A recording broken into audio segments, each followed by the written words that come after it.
31e vidéo pour trouver sa voie, sa mission de vie, son ikigai. Cette fois-ci, on va réfléchir à comment les câlins, le fait de se toucher entre humains, entre homo sapiens, peut t'aider à finalement à trouver ta voie professionnelle. Je te rappelle pourquoi on fait cette vidéo, ou en tout cas à qui elle est destinée. Elle est destinée si dans ton quotidien aujourd'hui, le plaisir que tu trouves dans ton taf est vraiment très limité, très en dessous de ce que tu envisagerais, de ce que tu pourrais estimer être le plaisir, le bonheur, le bien-être. Et pour ça, je suis dans un parc rennais, avec la petite que je balade. Je te montre juste la poussette, regarde son intimité. Et voilà, on va essayer de décrypter ça tout de suite. Alors, les auteurs donc du livre Trouver sa mission de vie grâce à la méthode de l'ikigai, Hector Garcia et Frances Miralles, en fait, nous invitent à réfléchir au fait de se toucher. Enfin, de se toucher. Le terme, je pense qu'il est mal traduit de l'espagnol. C'est plutôt de se faire des câlins, de se prendre dans les bras, de se donner de l'attention physique, on va dire. Et du coup, ils ne donnent pas forcément d'explications. Moi, j'ai pas trouvé franchement, pour être honnête, j'ai pas trouvé leur explication convaincante sur le moment, donc je me suis un peu renseigné sur internet pour essayer de voir s'il y avait des expériences scientifiques qui pouvaient prouver le bienfait des câlins. Et effectivement, ce qui a été montré, c'est que le fait de se prendre dans les bras, de s'enlacer avec quelqu'un, générer en fait des hormones telles que l'ocytocine, et la dopamine. L'ocytocine étant une hormone par exemple qui est sécrétée par une femme qui accouche ou au moment où tu fais l'amour avec ton conjoint pour la première fois. Donc c'est l'hormone qui permet de générer des relations très positives et de créer des relations fortes entre les gens. Et la dopamine, c'est plus une hormone de plaisir qui va être bonne qui va diminuer une sensation de stress par exemple et qui va donner du sentiment de bien-être.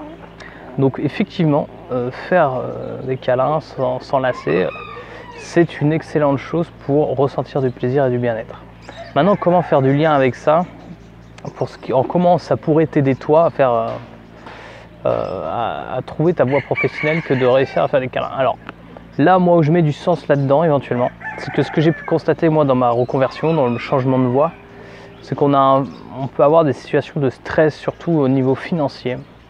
Et que lorsqu'on est en stress pour penser à notre avenir professionnel, pour engager des actions telles que, je sais pas, des actions qui vont te sortir de ta zone de confort, comme tu as pu le voir dans les épisodes précédents, ça peut être très difficile. Regarde, j'ai ma fille qui me regarde, quand je la regarde pas, elle me fait des petits comme si elle allait pleurer. Et quand je la regarde, elle se met à sourire. Faudrait que je filme ça, mais je veux pas la montrer sur YouTube. Je pense qu'elle a pas. Elle le fera si elle a envie un jour. Mais vraiment, elle est trop drôle. Et ce qui est intéressant là-dedans, c'est que les sentiments de stress, les sentiments peut-être parfois de déprime, sentiments de pas avancer, on a besoin de les combler, ou en tout cas de les transcender par des actions comme par exemple la marche, qui est un moyen aussi de gérer pas de l'ocytocine mais de la sérotonine par exemple, qui est une hormone aussi de bien-être qui permet de déstresser. L'ocytocine le permet également, donc quitte à l'utiliser, autant le faire. Donc ça veut dire le faire en prenant par exemple son conjoint, si on en a un ou une, dans les bras régulièrement. Le faire en prenant ses amis dans les bras aussi, prendre le temps de se faire un câlin. Ça peut être encore plus simple que ça, mais c'est simplement quand tu dis bonjour à quelqu'un ou au revoir à un ami, de lui couvrir la main par exemple, tu lui serres la main, puis de l'autre main tu vas recouvrir sa main par exemple, et le fait de se toucher comme ça un petit peu plus intimement, ou de mettre une main sur l'épaule, c'est quelque chose, c'est de la bienveillance envers une personne que tu montres, et de l'attention, c'est montrer aussi que les gens à qui tu t'adresses, tu tiens à eux quelque part, et de leur donner ça, c'est aussi la possibilité d'avoir un retour, parce que eux vont sentir une forme de bienveillance de ta part et vont être reconnaissants finalement de cet amour que tu leur donnes. Tout ça est très bon, puisque c'est un cercle vertueux qui qui pousse à s'entraider, à se tirer vers le haut plutôt que vers le bas. Si on pourrait imaginer le contraire, mais tu dis bonjour sèchement ou tu donnes une main molle comme ça à ton ami, qu'est-ce que ça génère chez toi quand tu as quelqu'un qui te serre la main comme ça? Tu as juste envie de lui dire, écoute mon grand, si t'es pas content de me voir, je me casse. C'est aussi bête que ça. Donc et ça c'est vraiment très défavorable parce que c'est un cercle qui est le contraire du cercle vertueux, donc qui va te générer dans une spirale négative, déflationniste, qui va te conduire à finalement de la déprime, démoralisation, et tu vas peut-être retomber dans tes vieux travers et jamais réaliser tes rêves et finalement choisir la vraie voie professionnelle qui te convient. Voilà, c'est l'analyse que je fais moi personnellement de ce chapitre qui a son sens ou pas. Tu verras ce que tu as envie d'y trouver dedans, tu prendras ce que tu as envie d'y prendre dedans. Moi je t'invite quand même à tout de suite, une fois cette vidéo terminée, à prendre une personne que tu apprécies vraiment, et suivant ton niveau de facilité avec le toucher, on peut aussi ne pas du tout être à l'aise avec ce fait de se prendre dans les bras, de s'enlacer. Il y a certaines personnes aussi qui ont besoin d'une distance, laisser une distance avec les autres, et ça s'entend aussi tout à fait.